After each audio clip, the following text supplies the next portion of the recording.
जय हिंद, नमस्कार। मैं अंबर जैदी स्वागत करती हूँ आप सबका एक बार फिर से हमारे आज के खास कार्यक्रम में। तो दोस्तों, कहानी भी वही पुरानी है। यूनाइटेड स्टेट को याद आ गया है कि पाकिस्तान जो है वो एक कॉम्प्लिकेटेड पार्टनर है, कभी दोस्त, कभी डाउट, कभी अलाइव और कभी रेड फ्लैग।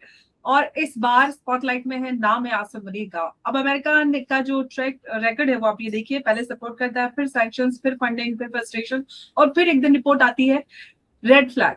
और अगर हम भारत से यहाँ से हम बैठकर देखते हैं तो एकदम सब कुछ डेजा वू जैसा लगता है। सालों से हम तो वही बोलते आ रहे हैं कि बस प्रॉब्लम है, प्रॉब्लम समझो, लेकिन अमेरिका का जवाब हमेशा होता है let's engage, let's manage and let's see. लेकिन अब जवाब खुद के सिस्टम ने दिया है। रिपोर्ट्स आ रही हैं यूएस मीडिया से कि जो यूएस इंटेलिजेंस है उसने आसिम मुनीर को ट्रंप एडमिनिस्ट्रेशन के लिए रेड फ्लैग दिखा दिया है। तो अब अमेरिका का भी यहाँ पर सोच रहा होगा कि शायद इंडिया जो बोल रहा था वो बिल्कुल सही बोल रहा था, इतना भी गलत नहीं बोलता है। लेकिन असली जो कहानी है वो ये है कि अमेरिका को जो सब कुछ है वो काफी देरी से रियलाइज होता है, काफी देरी से समझ में आता है। पर पाकिस्तान जो है वो हर बार स्ट्रेटेजिक इंपॉर्टेंस का बेनिफिट ऑफ डाउट ले जाता है और हर बार उसको ये बेनिफिट मिल जाता है। लेकिन जो गेम है वो सिंपल है कि जब तक जरूरत है तब तक पार्टनरशिप, और जब डाउट बढ़ गया तो रेड फ्लैग। और अब इसी बीच में जो पूरा साउथ एशिया है वो हमेशा की तरह एक बार फिर से चेस बोर्ड जो है वो बनता रहता आया है, और अभी भी हमें वही सिचुएशन नजर आई। तो इस पूरे हम गेम को समझने की कोशिश करेंगे, और इस पर बात करने के लिए मेरे साथ मौजूद है मेजर जनरल सुधाकर जी। सर, बहुत स्वागत है आपका। जय हिंद, नमस्कार। Jai Hind, Amber. It's always a great pleasure and honor to connect with you and your channel. And आपके जो दर्शकों हैं उनको मैं शुभकामनाएं देता हूं।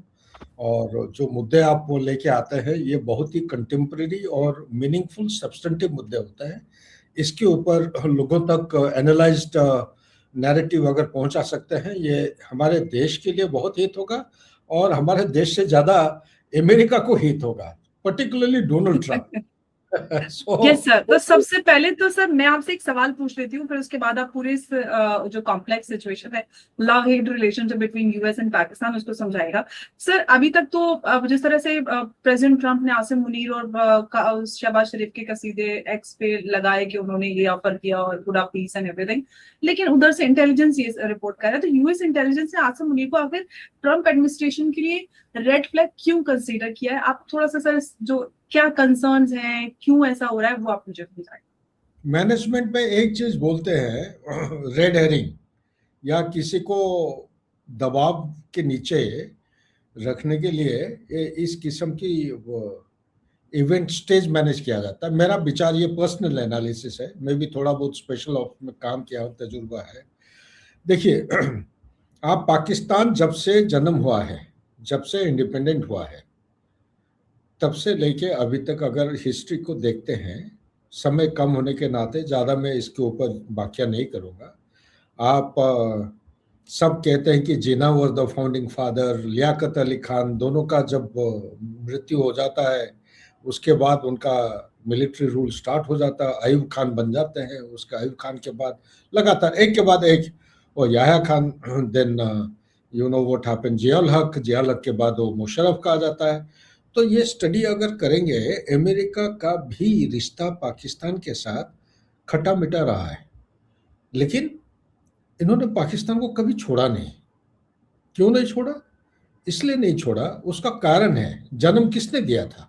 पाकिस्तान का जन्म आप और मेरे लिए two nation theory, two religion, two language यही बोलते रहते हैं, लेकिन उसका बहुत गहरा चीज जो है, उसका जन्म होने का कारण था। एक किताब का नाम है अनटोल्ड स्टोरी ऑफ पार्टीशन।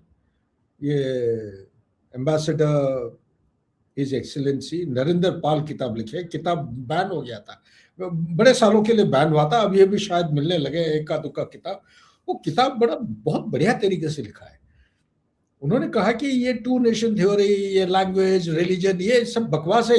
ये वही जिन्ना है जो पाकिस्तान का जन्म होने से पहले खुद खड़े होकर बोल रहे थे कि पार्टीशन नहीं होना चाहिए। यही जिन्ना है, ढाका यूनिवर्सिटी में खड़े होकर बोलते थे, ठीक है नहीं?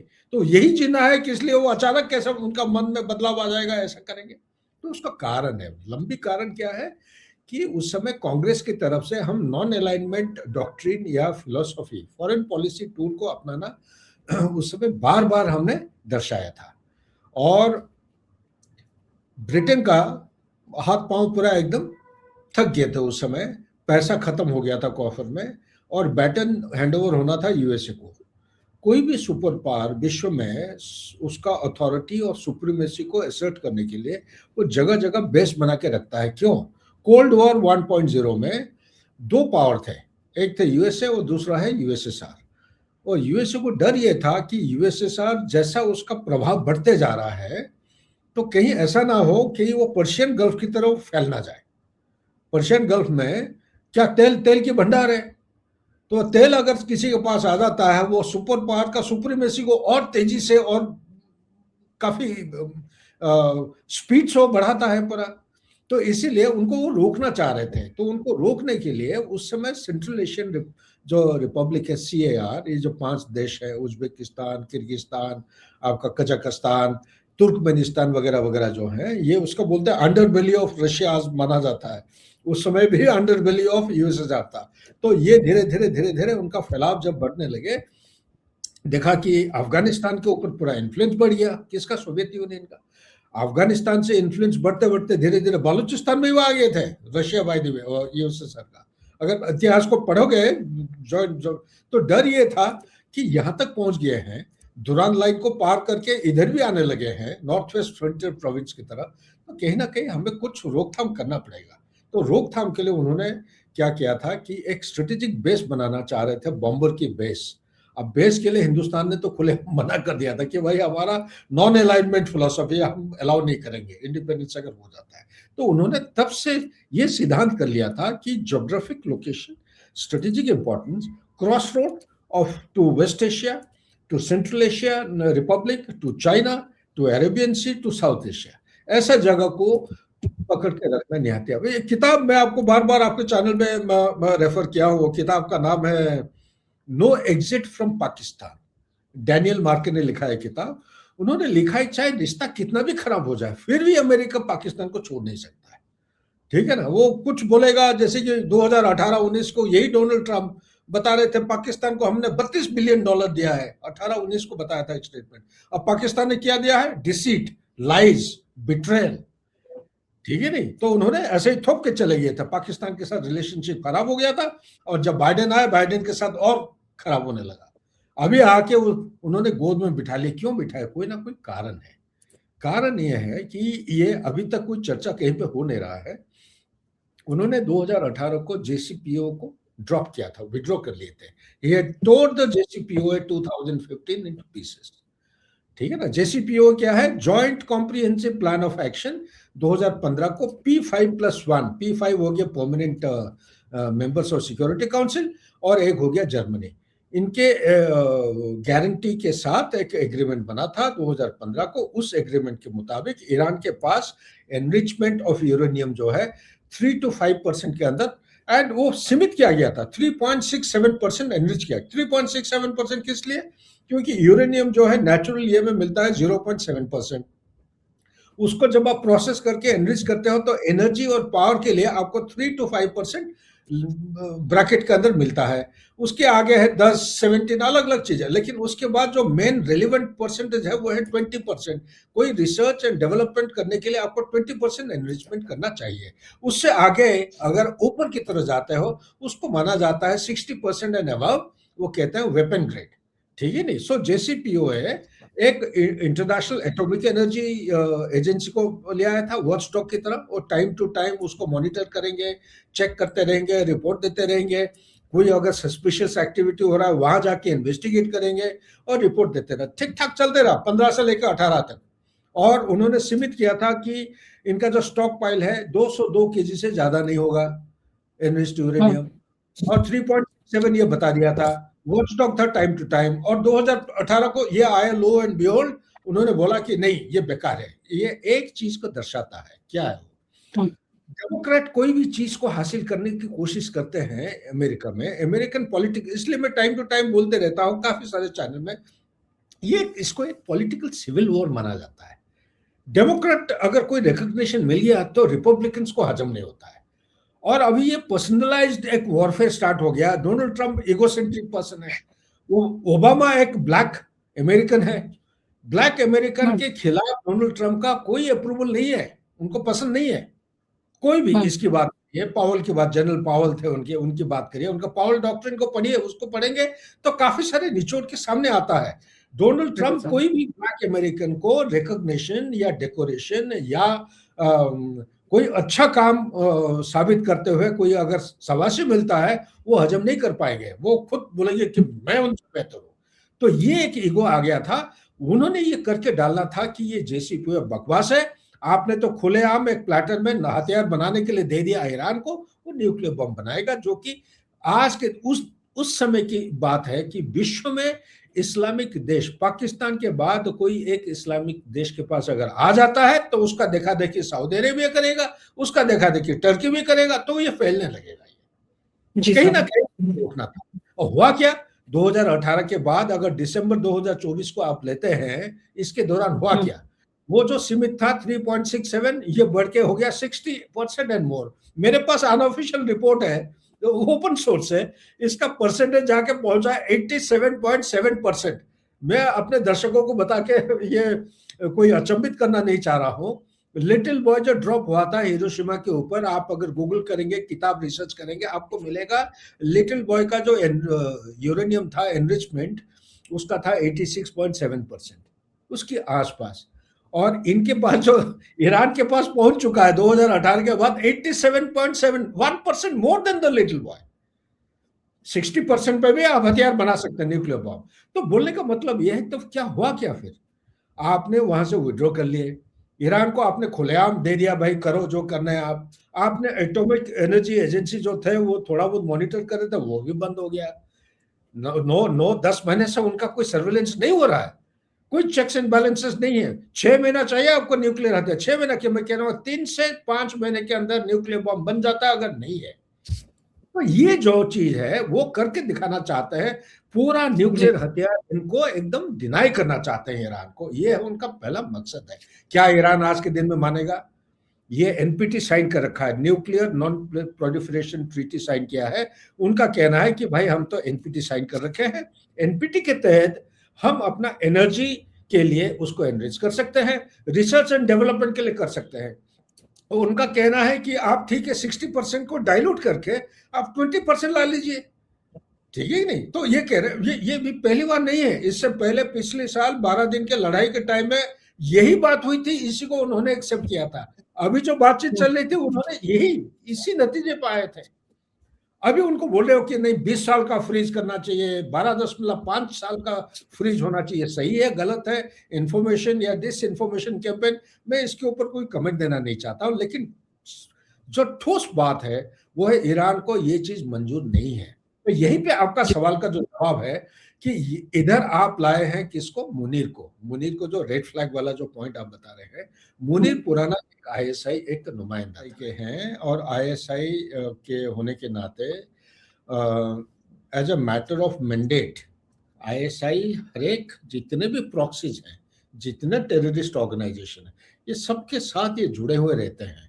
अलकायदा, आईसिस की बात करिए, आप हकानी नेटवर्क की बात करिए, आप तालिबान की बात करो, या आपको हमाज, हिजबुल्लाह, सबके, क्योंकि उनको खबर रखना पड़ता है कहाँ पे किधर कब ड्यूटी मिलेगा वो कह नहीं सकते। सबसे पहला चीज ये है। दूसरा, यही डोनाल्ड ट्रंप 2018-19 को पाकिस्तान के बारे में क्या कह रहे थे कि we have given 32 billion dollars, और पाकिस्तान ने क्या दिया है, डिसीट, लाइज एंड बिट्रेल, ठीक है ना। इसी की वजह से मजबूरन जब वो पैसा दे रहे थे तो पाकिस्तान उस समय तालिबान के साथ डबल गेम कर रहा था, तालिबान के साथ और अमेरिका के साथ। विथ फ्रस्ट्रेशन एंड डिस्गस्ट उनको मजबूरन एक एग्रीमेंट साइन करना पड़ा तालिबान को 2020-21 के समय में, और तब जाके अफगानिस्तान से वो हड़बड़ी से विड्रॉ किए थे। क्या उनको ये बताने की जरूरत है कि भाई पाकिस्तान जो है as a matter of I would say the central paradigm of existence of a nation state, it is existing on deceit, lies, double game, double standards, ठीक है नहीं? सो ये क्या कोई नया चीज है? रेड फ्लैग जो अभी दिखा रहे हैं, क्या उनको पहले पता नहीं था? गोद में लेके बिठा के बिरयानी खिला रहे हैं, टाइम टू टाइम बुला रहे हैं कि बेस्ट फील्ड मार्शल। अभी यहाँ पे आ जाता है यही इनका क्या ताल्लुक जो था, कासिम सुलेमान जो है, जो कर्ज फोर्स का जो फोर्स कमांडर, उनका किसने मारा था? यही डोनाल्ड ट्रंप के ऑर्डर पर, उसका पिछले टेन्योर में। इराक गए थे, इराक के एयरपोर्ट से जब वो बाहर निकल रहे थे उस समय उन्होंने ड्रोन की मदद से उसको मारा था। मारा इसलिए था क्योंकि आईसिस उस समय ये समझा जा रहा था कि आईसिस का जो मेरुदंड है वो तोड़ डाले हैं, डेसिमेट कर दिए हैं। आईसिस 2017 को USA and northern western alliances के जो फोर्सेस है इन्होंने पूरा तोड़ डाला था। 261 किलोमीटर सीरिया और जो इराक का जो वो उसको क्या बोलते हो, कैलिफेट, वो कैलिफेट हुआ तो अलग कुछ हुआ है अभी, क्योंकि वो रहा नहीं, वो कैलिफेट वैसे को वैसे नहीं रहा अभी, वो तितर बितर हो गया। लेकिन वो उनके जो छोटे छोटे टुकड़े हैं, कुछ सेंट्रल एशियन रिपब्लिक, कुछ नॉर्थ अफ्रीका की तरह, एक कुछ लवांत एरिया आ जाता है, ये मेडिटेरियन कोस्ट के साथ साथ सीरिया है, आपका इजराइल आ जाता है, आपका काफी हद तक जॉर्डन भी उसमें शामिल है, टर्की भी शामिल है, इराक भी शामिल है, ये वाला एरिया है। तो अभी हुआ क्या है, इनके साथ जोड़ के रहने का क्या ये मामला पहले सीआईए को नहीं पता था? अभी क्यों निकाल रहे हैं? इसलिए मैं कह रहा था शुरू शुरू में, ये कोई लिवर एक रखते हैं ताकि कोई आदमी अपने टीम में जो चीज आप उम्मीद कर रहे हो, अगर जरूरत से ज्यादा भाव खाते हैं तो उस समय उनके ऊपर दबाव डालने का एक तरीका। दूसरा, अच्छा सर, यहाँ से मैं आपसे सवाल पूछना चाहती हूँ कि जो आप ये पॉइंटर्स बता रहे हैं कि ये उनको मैनेज करने का ये पूरा तरीका है, लेकिन सर क्या ये ऐसा भी कुछ है कि यूएस जो है वो अपनी पाकिस्तान जो पॉलिसी है उसको डाउनग्रेड या फिर रीथिंक कर रहा है, और इसका इम्पैक्ट जो है वो यूएस और जो पाकिस्तान मिलिट्री कॉर्पोरेशन है उस पर क्या होगा? मिलिट्री, देखिए मैं एक बता दिया ना, वो किताब में लिखा हुआ था, no exit from Pakistan, Daniel बार्के। वो कहता है कि चाहे कितना भी रिश्ता खराब हो जाए, पाकिस्तान को छोड़ के कभी नहीं जाएगा यूएसए। क्यों? बहुत सारे कारण दिए हैं, 3 मेन कारण है। नंबर 1, इनके पास आर्म फोर्सेस बहुत बड़ी, सबसे बड़ी इस्लामिक जो कंट्रीज है उसमें अगर तुलना करोगे ये काफी बड़ा है, नंबर 1। नंबर 2, इनका मिसाइल और न्यूक्लियर आर्सेनल काफी बड़ा है, इसके ऊपर निगाह रखना निहायत आवश्यक है। तीसरा चीज जो वो बोलता है वो बहुत बहुत अहम चीज है। वो कहता है कि पाकिस्तान सिर्फ विश्व में एक ही देश है जिसको अनब्रिडल्ड एक्सेस मिलता है चाइना का हायरार्की के अंदर, कभी भी जाके किसी से भी मुलाकात कर सकते हैं और बातचीत आगे बढ़ा सकते हैं। उसका उदाहरण देता है वो किताब में कि 1971 को हेनरी किसिंजर पाकिस्तान का मदद लेते हुए उन्होंने झूठा कुछ बोला कि बीमार पड़े हैं, कराची में ट्रीटमेंट हो रहा है, लेकिन एक्चुअली हवाई जहाज में बैठ के वो चले गए थे चाइना में जाके उस समय वो मौसी तंग और चाउलाई जिनके साथ बात करना था वो पूरा अपॉइंटमेंट फिक्स किया था। उसके बाद फिर निक्सन आए थे, निक्सन का मीटिंग कराया था उन्होंने। तो मीटिंग का क्या मेन ये था कि यूएसएसआर को किसी भी तरह डिसइंटीग्रेट कराना चाह रहे थे। उस समय वो पावर ग्लेम स्ट्रेटेजिक राइवलरी चल रहा था, ठीक है ना। तो चाइना की मदद लेके जाके उन्होंने ये किया था। चाइना का मदद लेने के लिए किसके जरिए गए थे? ये पाकिस्तान के थ्रू गए थे। वो जो किताब में ये जो एक अनोखा किस्म का पॉइंट उन्होंने हाईलाइट किया है, और भी 3-4 एग्जाम्पल वो दे रखे हैं। बहुत सारे अंतरराष्ट्रीय लेवल में पाकिस्तान का मदद लिया गया। उन्होंने ये कहा है बहुत बढ़िया तरीके से, पाकिस्तान क्यों पाकिस्तान? ज्योग्राफी ठीक है, इंपॉर्टेंट है। पाकिस्तान इसलिए क्योंकि पाकिस्तान इज प्लायबल। प्लायबल का मीनिंग क्या है? इसका मीनिंग ये है कि ये चपरासी काम, ये या बुट लकिंग, ये वाला जो काम है वो करने के लिए वो तैयार है, राजी है। क्यों राजी है?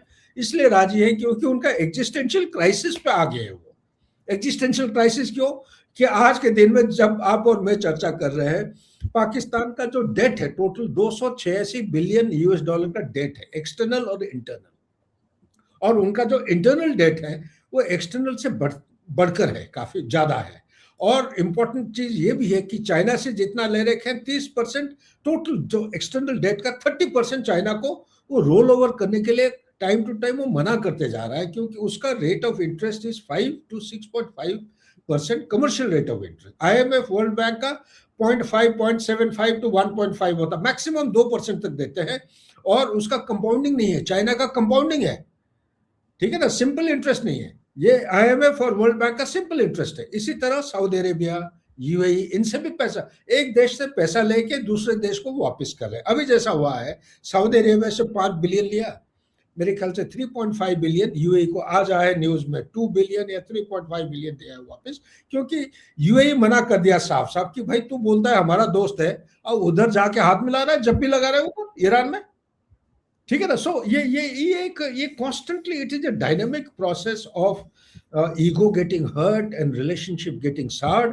तो ये बड़ा खतरनाक चीज है उन्होंने अभी जो पहचाना। ये जो प्लायबिलिटी बोलते हैं, पाकिस्तान का प्लायबिलिटी सिर्फ इकोनॉमिक सिचुएशन नहीं, कॉन्स्टिट्यूशनल क्राइसिस भी है। कॉन्स्टिट्यूशनल क्राइसिस में ये मुनीर ने अपने आप को लीगल इम्यूनिटी इतना दे दिया, लाइफ लॉन्ग लीगल इम्यूनिटी। बड़े कम फील्ड मार्शल कोई है ही नहीं विश्व में, मेरे नॉलेज के मतलब कोई है ही नहीं। He is the only one जी who is got legal immunity. ना उनका इम्पीचमेंट हो पाएगा, ना उनको स्क्रूटिनाइज कर पाएंगे, ना कोई सवाल जवाब कर पाएंगे। पूरा protection lifelong. Field marshal जी रैंक जो है वो लाइफ लॉन्ग अपॉइंटमेंट होता है, वो तो 4 साल 5 साल का नहीं है, वो पूरा लाइफ लॉन्ग होगा। इनके खिलाफ कोई कोर्ट केस नहीं हो सकता है, इन्वेस्टिगेशन नहीं हो सकता है। न्यूक्लियर कमांड अथॉरिटी का बटन उनके हाथ के नीचे आ गया है। सुप्रीम कोर्ट को मार्जिनलाइज कर दिया है, क्योंकि देखा गया Supreme Court time to time मुंह खोल रहे थे उनके खिलाफ। तो उन्होंने एक कॉन्स्टिट्यूशनल कोर्ट खोला है। कॉन्स्टिट्यूशनल कोर्ट में इसी तरह सुप्रीम कोर्ट का जो चीफ जस्टिस होते हैं, इनका भी एक चीफ जस्टिस बना है। कॉम्पोजिशन ऐसा बना रखा है उनके मुताबिक, उनकी चाहत के मुताबिक, जो उनके बोलने पर जो सहमति के साथ पूरा जजमेंट निकालेंगे, ऐसा लोगों को लाके बिठा रखा है। पूरा कंप्लीट कॉम्प्रोमाइज हो गया है। मीडिया तो ना जी के सर। बराबर है कि नहीं। मीडिया लेजिस्लेचर तो सर उनका सारा कैमरा सब कुछ कंट्रोल्ड उनके है जो पूरा पॉपुलर डेली लेवल लीडर है से। उसको जेल में बिठा रखे हो, आप शरीफ को ला के पपेट बना रखे हो। वो तो ना के बराबर क्या है, वो है ही नहीं बिल्कुल कुछ, उसका कमांड कंट्रोल और अच्छा सर, एक बात और मैं आपसे समझना चाहती हूँ, ये कि जिस तरह की ये सिग्नल्स हमें यूएस की तरफ से मिल रहे हैं, हालांकि मिक्स सिग्नल्स है। अभी एक दिन पहले तो आईएमएफ ने 1.2 बिलियन का बेल आउट अनाउंस किया, और फिर यूएस इंटेलिजेंस रेड फ्लैग भी आसिम मुनीर को मार्क कर रही है। इस सबसे भारत के लिए सर क्या स्ट्रेटेजिक, क्या सिग्नल्स हैं, क्या भारत की जो स्ट्रेटेजिक पोजीशनिंग है उसको इनडायरेक्टली मतलब स्ट्रेंथन हो रही है, उस पर किस तरह क्या इम्प्लीकेशन हमारे लिए, व्हाट डू यू अंडरस्टैंड? देखिए देखिए, मैं एज अ मिलिट्री मैन, मैं तो हमेशा लोग मेरे को बोलेंगे कि आई एम एन अलार्मिस्ट। लेकिन ये जो संकेत होता है ना, ये जो फ्लिप फ्लॉप होता है, blowing hot and blowing cold, hot and cold का जो ब्लो करते हैं, ये एक्चुअली डोनाल्ड ट्रंप का कैरेक्टर और पर्सनालिटी के साथ मैच कर रहा है। ठीक है नहीं, ऐसा सिचुएशन में कभी भी बम फूट सकता है, और कहाँ फटेगा कुछ कह नहीं सकते हैं। तो इसलिए भारत को बड़ा चौकस रहना चाहिए, एकदम दूरबीन लगा के बैठ के एक एक क्या लफ्ज बोला जा रहा है, क्या एनालाइज कर रहे हैं, कहाँ पे रेड फ्लैग हो रहा है, कहाँ पे ग्रीन फ्लैग हो रहा है, उसको पूरा कर रहे हैं। हमारे लोग लगे हुए हैं इसी के ऊपर, पूरा गहरा निगाह उसके ऊपर रखे हैं। और हमें पूरा एकदम चौकस रहना निहायत आवश्यक है, क्योंकि इसके ऊपर कोई भरोसा नहीं है। हो सकता है कि ये मुनीर को दबाव डाल के कोई चंद एक एक्शन ऐसा कर ले जिसको बोलते हैं फॉल्स फ्लैग ऑपरेशन, यानी कि पाकिस्तान के अंदर ऐसा कोई खुद ही करेंगे ये, पाकिस्तान के आर्मी या आईएसआई करेगा। लेकिन देगा बदनाम किसका? हिंदुस्तान के खिलाफ। वो एक कॉज बोलते हैं ना, लड़ाई, हर लड़ाई का एक कॉजस बेली बनता है। तो कॉजस बेली वो बना के वो हिंदुस्तान के खिलाफ कुछ दखलंदाज या हमलावरी कुछ शुरू कर सकते हैं। हो सकता है कि वेस्टर्न बॉर्डर के साथ, लेकिन ज्यादातर मेरे को लग रहा है इस बार जो है ईस्टर्न सेक्टर से कुछ ना कुछ होने का अंदेशा है। कैसा होगा, बांग्लादेश में बहुत परिस्थिति बदल रहा है। अभी नए जो चीफ प्राइम मिनिस्टर आ चुके हैं, इलेक्शन हो चुकी है, डेमोक्रेटिक फॉर्म का जो सिग्नेचर आ रहे हैं, वो दिखा रहा है कि हिंदुस्तान के साथ मेल मिलाप के साथ, समझौता के साथ वो काम करने की इच्छुक है। और काफी सारे कदम और जो स्टेप्स लिए हैं वो इस तरह वो संकेत दे रहा है। तो इसके बावजूद भी हिंदुस्तान के अंदर वो कुछ ना कुछ वो एक्शन करने की वो जरूर कोशिश करेंगे, सिर्फ इसके लिए कि हिंदुस्तान को दबाव के नीचे रखना चाहता है। ये एक पहलू है। दूसरा, मैं यहीं पे एक आपका क्वेश्चन का मैं आंसर ये बता देना चाहता हूँ। पाकिस्तान का एक जस्टिफिकेशन, एग्जिस्टेंशियल जस्टिफिकेशन ये है, कश्मीर को वो भूल नहीं सकते हैं। ठीक है ना, it is eternal kind of objective. उनका डीप स्टेट को अगर स्टडी करोगे, 7-8 पॉइंट्स आते हैं जो बुनियादी उनका एम या ऑब्जेक्टिव होता है। एक ऑब्जेक्टिव है ये, जम्मू कश्मीर को किसी भी हालत में वो लिबरेट करना चाहेंगे और करने के लिए जोर लगाएंगे। तो इसलिए वो आईसिस और आईएसआई, इसके बारे में लोग बहुत कम चर्चा करते हैं, लेकिन ये दोनों के बीच में हाथ जोड़ना 2019 को 5 अगस्त के बाद हो गया था। नंबर 2, ये दोनों के बीच में हिंदुस्तान के अंदर छोटा छोटा रीजनल कैलिफेट बनाने की बहुत कोशिश किए हैं, लेकिन अभी तक सफलता हासिल नहीं हुई है। रेडिकलाइजेशन प्रोसेस स्टार्ट हो गया है, बांग्लादेश से आ रहा है सपोर्ट। नंबर 3, चलिए शुक्र है अभी इलेक्शन ठीक ठाक हो गया वेस्ट बंगाल में, ब्लास्ट वगैरह कुछ हुआ नहीं, क्योंकि हमारा एनआईए सिक्योरिटी एजेंसीज को हम एक्चुअली शाबाशी देना चाहिए। ये बहुत ही जी, प्रोएक्टिवली काम कर रहे हैं, बहुत प्रोएक्टिवली। मैं बिल्कुल, बहुत ही ये एब्सोल्युटली। सब्जेक्ट में काफी गहराई में मैं गया हूँ, और मेरे विचार के मुताबिक उनको चाहे कितने भी आप शाबाशी दें फिर भी कम, और उनको उत्साह करके रखना है। आने वाले समय में एंटिसिपेट द पिटफॉल्स, कहां पे क्या कर सकते हैं, अलग अलग किस्म की। आप देखिए टीसीएस में क्या हो रहा है, कन्वर्जन। टीसीएस टाटा का एक consultancy firm, world class, number 1, ऐसा जगह में आपका कन्वर्जन की एलिगेशन नहीं, ये तो प्रूफ आ गया पूरा एक। सो इसी तरह जगह जगह से आपको अलग अलग किस्म की चुनौती आएंगे, हमें बिल्कुल चौकस रहना चाहिए, और अमेरिका इसका फायदा उठाएगा। उन्होंने खुलेआम बोल दिया है कि हिंदुस्तान को अगले लड़ाई में पाकिस्तान के सपक्ष में रहेंगे, हिंदुस्तान को कभी सपोर्ट नहीं करेंगे। वो लड़ाई बिल्कुल सर। किस किस्म का होगा, that I can't say, because the time is actually up. So now you can ask me any specific question. बिल्कुल सर, एकदम। तो आज का जो सीन है वो एकदम क्लियर है। अमेरिका फिर से वही पुरानी कहानी का एक नया चैप्टर पढ़ता हुआ नजर आ रहा है और इस लाइन में खड़ा है। यूनाइटेड स्टेट को ये लग रहा है कि उसने रेड फ्लैग आइडेंटिफाई कर लिया, लेकिन सवाल ये है कि क्या ये डिस्कवरी है या फिर डिलेड रियलाइजेशन। क्योंकि पाकिस्तान के साथ तो प्रॉब्लम ये नहीं है कि इशू नए हैं, प्रॉब्लम ये है कि उन्हें हर बार नई तरह से नए तरीके से ट्रीट किया जाता है, कभी स्ट्रेटेजिक पार्टनर, कभी फ्रंटलाइन अलाय, और अब इस बार रेड फ्लैग की कहानी सामने आई। और अब भारत के साथ अगर यहाँ से देखा जाए तो हमें तो वही पुरानी कहानी, फेमिलियर स्क्रिप्ट नजर आती है, सिर्फ एक्टर्स चेंज होते रहते हैं, प्लॉट वही पुराना रहता है। और सबसे इंटरेस्टिंग बात ये है कि जब तक ग्राउंड रियलिटी एक्सेप्ट नहीं होती तब तक रिपोर्ट्स आती रहेंगी, लेबल्स लगते रहेंगे, और जो पॉलिसीज यू टर्न लेती रहेंगी, जो हमें प्रेसिडेंट ट्रम्प के सामने तो खासतौर से बहुत ज्यादा नजर आ रहा। और एंड में सवाल ये है कि क्या अमेरिका इस बार सिर्फ लेबल लगा रहा है या फिर फाइनली जो अपनी स्ट्रेटेजी है वो चेंज करेगा, या स्ट्रेटेजी चेंज के नाम पर इसके पीछे कुछ और बड़ा चल रहा है। क्योंकि अगर स्ट्रेटेजी नहीं बदली तो कल फिर एक नई रिपोर्ट आएगी और हेडलाइन वही होगी, बस नाम अलग होगा। तो कहानी तो ये लंबी चलने वाली है। सर बहुत धन्यवाद आपका इस चर्चा में हमारे साथ जुड़ने के लिए। नमस्कार, जय हिंद, जय Bharat. Thank you. Thank you sir.